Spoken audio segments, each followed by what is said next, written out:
Hello guys, this is Eman Games. We are here at the European Championship with Kreutzkamp. Hello, what did you do and what did you play? I got top 128 at European Championship playing Spright, pure Spright. Okay, well then, let's dive into your deck.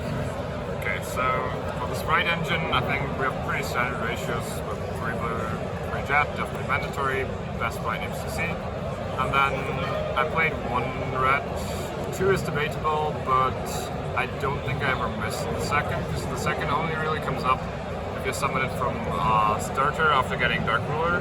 And my turn was neither, my plan was neither to leave a red on the field, nor search starter turn 1 necessarily. Then 1 carrot, I don't think this is cuttable. I think it forces smashers in the mirror, and it's actually very good against control matchups. 1 pixies, debatable, definitely not mandatory, but I think it's very good to have the option, because people sometimes enter battle phase, use starter and battle phase for this, like summon blue at pixies, or you can even elf reborn blues, search pixies, and make it very awkward for them to clear a board, or force anything really. So that's my Spright monsters, 9 names. I don't think I ever missed any names, like having an additional name came up in testing like a few times, but this was fine. Then for my normal summon I played Nimble Beaver. I didn't want to play Fiber in the extra deck with like the Locust stuff, and I don't think it was worth the spot just to play it like to add an Ash Blossom or something, because that play really doesn't come up all that often and plays into a lot of hand traps.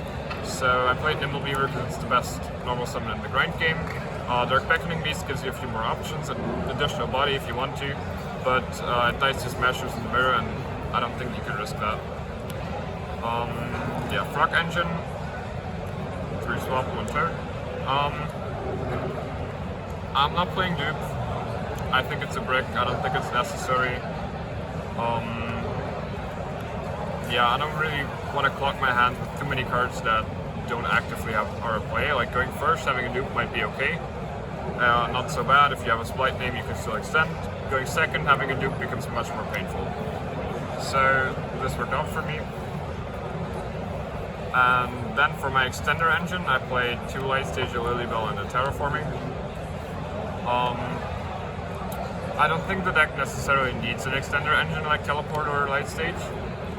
But I thought Light Stage oftentimes is 2 cards in 1. You get an extender that plays through a major weakness of the deck, that it gets interrupted on the normal summon by removal. Also it locks the back row, which is really good, especially if paired with like a board blowout like Dark Ruler. So I think Light Stage is worth it to play the 1 semi-brick, even though it's still a level 2 of course. I'm going with Terraforming, I decided to play 1 Mystic Mine. Didn't activate this at all, I think, during the weekend. Not sure, I think in theory it's really good because you have a lot of copies of it, because you have Terraforming, you have 1 Mine, you have Prosperity, so having access to the Mystic Mine if you have no other chance to win the game is still a cool option. And then Spright spells, 3 starter, 1 smashers. Standard, I don't think I have to say anything about that. Starter is just a ridiculous card. For my power spells, I played 3 Prosperity. Pretty much a must negate into any board. A lot of people main like Dark Ruler, Super Poly, so you shouldn't really let this resolve ever, probably, unless it's really risky to negate it. And in this deck, it's just insane, because you can go for 6. Well, not easily, but you can go for 6 without hurting your main combo and your few turn grind game. So you can basically guarantee finding a card that you need. So basically, I always say this is like a Joker card, so you can find like a wild card. So you can always find whatever card you're searching in your deck. I decided to play 3 Talents. I think Talents is probably the most broken like tech cards this format. Probably mandatory in just about any deck that can play it. I don't even draw with it ever. Just taking control going second and looking at your opponent's hand going first is incredibly oppressive, especially in this deck that plays through 1 hand trap basically every time going first. And then I decided to play a 3 Dark Ruler. overall, you probably noticed there's not any hand traps in this deck. Well, except for Imperm later. But yeah, I decided to focus on board breakers. Thought they were much more effective, less specific in which combinations you have to see them. And one board breaker and a good engine hand can often win you the game, while having like one Ash Blossom and an engine hand probably loses you the game on the spot, especially if you get Talented. So those are like my 3 of power spells. And then for the Saki one-offs, I have a Cult Buy and both control taker cards, like Mind Control and Change of Heart.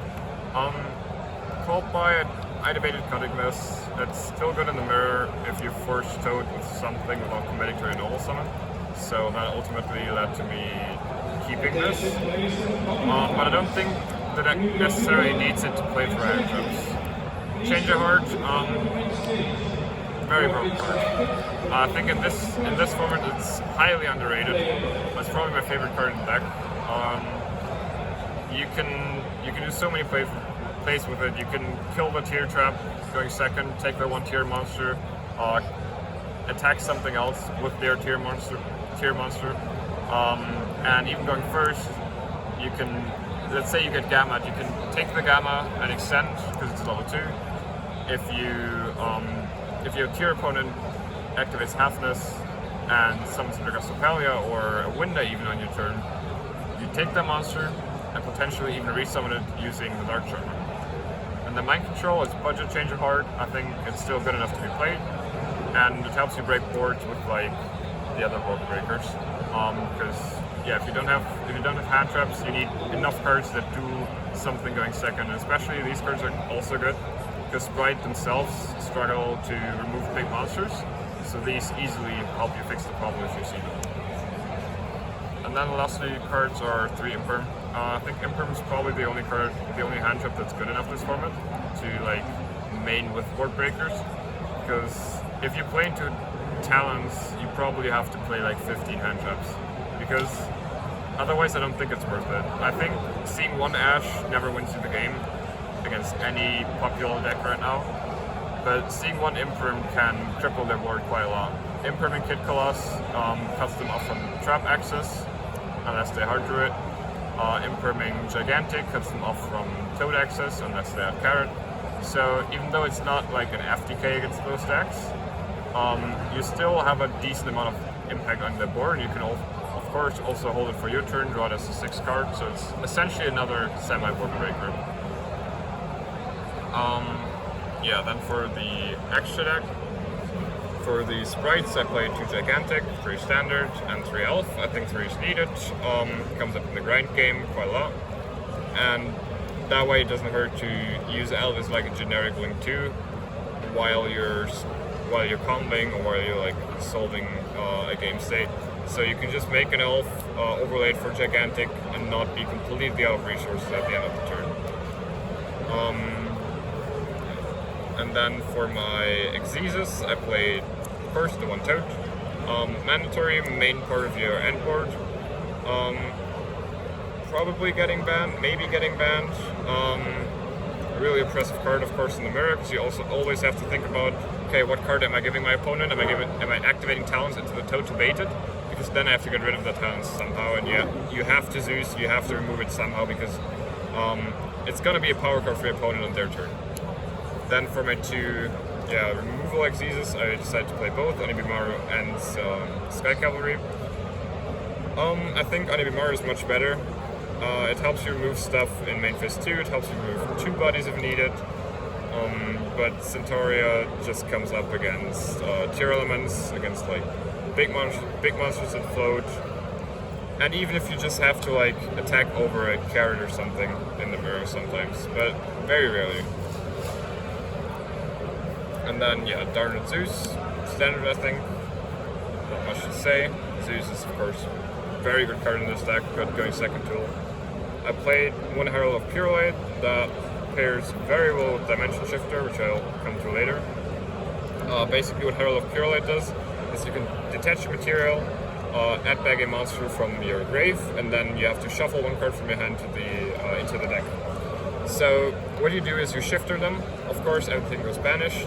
So you can make a fuel light, add back the shifter, make a Zeus with it, and then you shifter them again. Basically, keeping on FTKing them for at least one more turn.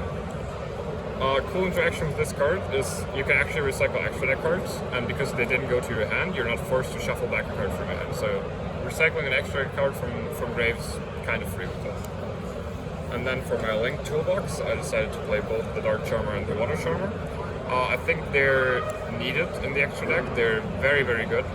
They give you a lot of toolbox potential. They help you play going second if you play into boards, because the problem with playing board breakers is that you're always facing an established board. You have to take all their resources, you have to break the board, you have to remove the bodies.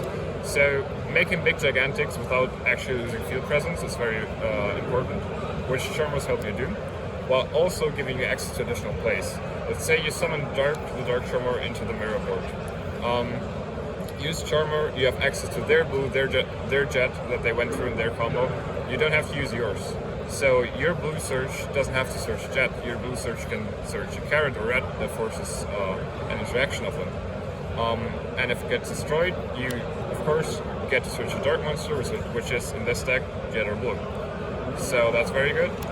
Area, I think not everybody plays this right now, but in the mirror it's incredible. Because you break the board, and afterwards you take away every single piece of combat potential they have. You can either steal their Ronin totem or steal their toad, and you can make plays like take their toad, use their toad effect, not sending itself, but another frog that you summon maybe from your own toad or that you have on your field, and then still banish their toad for smashers. And even if they dark lure you or like you pass back and forth, or it goes back and forth for a few turns, you remove their toad, which is their main point of interaction even in the grind. So it's very, very good. And into boards you can also force stuff. If it gets destroyed, you search maybe a water discard for a frog, or you have a water in hand and you search a swamp frog. I really like those a lot.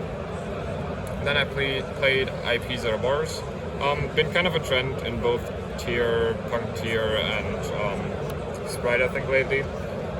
I didn't play the Unicorn because I don't think IP for Unicorn is that great of an interruption that it's warranted to discard a card for it and link off something else. Most of the time people just force IP with battle phase anyways. You let them go battle phase, sure, they can run over it, they lose the battle phase. You have board breakers in your hand and no actual like interruptions except for those on the board. So they make their board, they break yours, which is fine. You get your resources back. Toad adds back your water monsters, and maybe you have a Spright name in hand that you can bounce with swap turn 1, by the way. Like if you have too many names in rotation, you just bounce the name to your hand to keep it for follow-up. So IP baits their battle phase basically for free, which is cool. I didn't actually summon their bars ever. Always made IP. They went battle phase. Sure, that's fine. I have Dark Dual Towns in my hand, they're not going to win the game. Their bars in theory is really cool, helps you like to clear back row matchups. If they just set 5, this is insta-win. Overall it's a cool like threat, so they can't really play in main phase 1, because you let them commit a bit, you let them commit more, and then you can just take all their stuff. For the side deck, yeah, we didn't play hand trips in the main, so wanted to play a high impact hand trip in the side, and Dimension Shifter is exactly that. The deck of course doesn't play flawlessly under Shifter. Frog Engine is dead, and you can't really end on like a lot except Carrot, Red, and Zeus. But the thing is, the decks that you side shifter against cannot do anything against it. Basically, they pass their turn, you do something, you Pure Light, add back the shifter, shifter them again, and then they're dead next turn.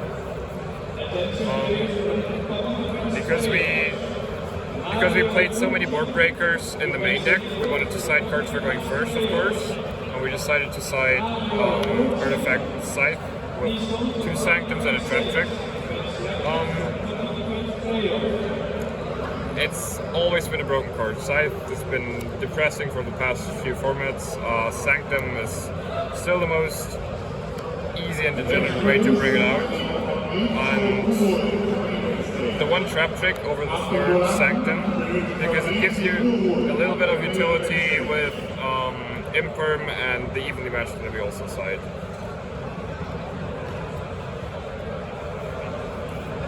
Yeah, then I played one red resonator. It gains life if it's special summoned.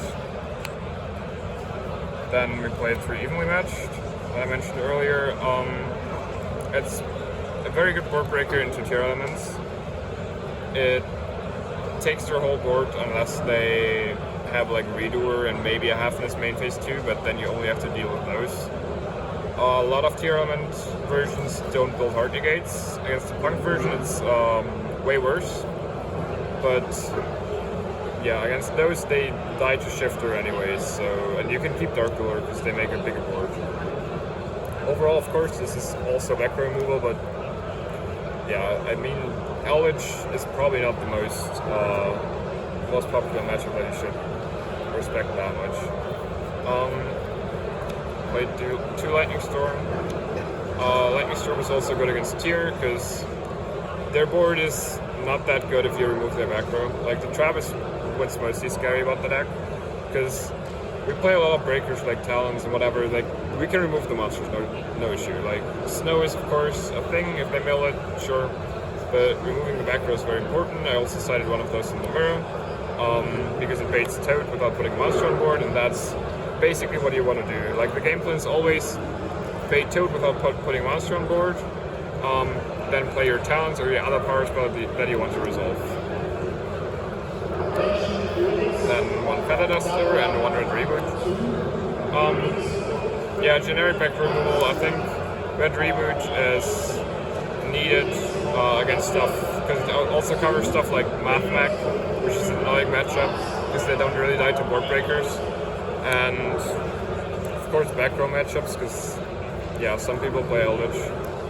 And Exorcist is kind of popular, and if they draw a Floodgate, you need the out. Honestly, like, if it wasn't for Floodgates, you probably wouldn't see as many removal in the site, but yeah, you can win every game with Engine. Yep. Okay, so are there any shoutouts you would like to do? I like to shout out I'd like to shout out my friends from 100%. I built the deck basically with Nico and Philip from Eman, so they helped a lot. We basically played very similar lists, also with Joshua Schmidt. He helped me theorize a lot of the engines, a lot of the going second cards in the deck more, get a lot of input from another direction. And yeah, everybody that I traveled with, yeah, I think that's it. Okay, and this was Eman Games Profile for Ben Kreutzkamp, and that's it.